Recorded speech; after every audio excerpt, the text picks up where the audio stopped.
Could Sunderland be about to lose their number one defensive target to one of the biggest clubs in world football?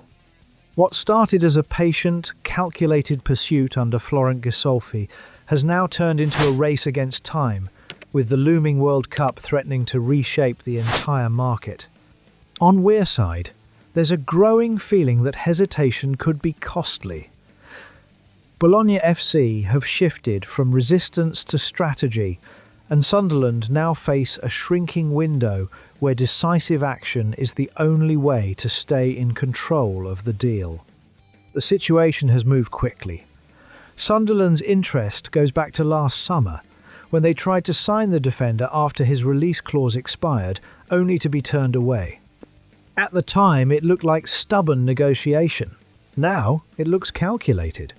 With the player under contract until 2027 and no sign of a renewal, Bologna know this is their final chance to maximise his value. The plan is simple: hold the asset, let the World Cup raise his profile, and trigger a bidding war.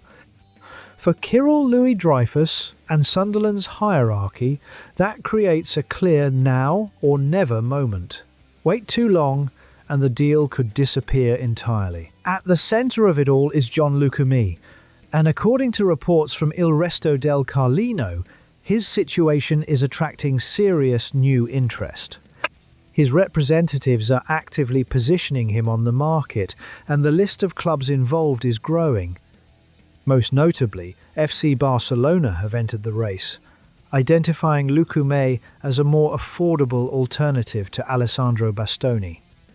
Alongside them, AFC Bournemouth are pushing strongly, viewing him as a replacement for Marcos Senesi. And then there's pressure from Turkey, with Fenerbahce SK and Galatasaray SK ready to offer wages Sunderland may struggle to match. Barcelona's involvement changes the entire picture. Even with their financial limitations, their pool remains huge. The chance to play at the Camp Nou and compete for major honours is difficult to ignore. That means Sunderland must lean heavily on what they can offer: Premier League exposure, stability, and a defined role under Régis Lebris.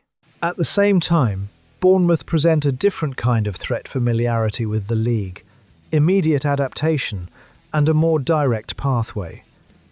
Add in the financial power of the Turkish clubs, and what was once a straightforward deal has become a multi-front battle shaped by money, prestige, and timing. This is where Gisolfi's decision becomes critical. Sunderland's strength isn't financial dominance, it's clarity and timing. They can offer Lucumí a central role in a growing project, the chance to anchor a defence aiming for European football. But those advantages only matter if they act quickly. Waiting for the World Cup could be a huge risk. A strong tournament wouldn't just raise Lucumí's value, it would attract even bigger clubs. The smarter move may be to act now. Agree personal terms early, reduce uncertainty, and force Bologna into a decision before the market shifts again. So now the question for Sunderland fans and the board is simple. Do you push now and pay what's needed before the World Cup changes everything? Or do you walk away and avoid a bidding war you might not win?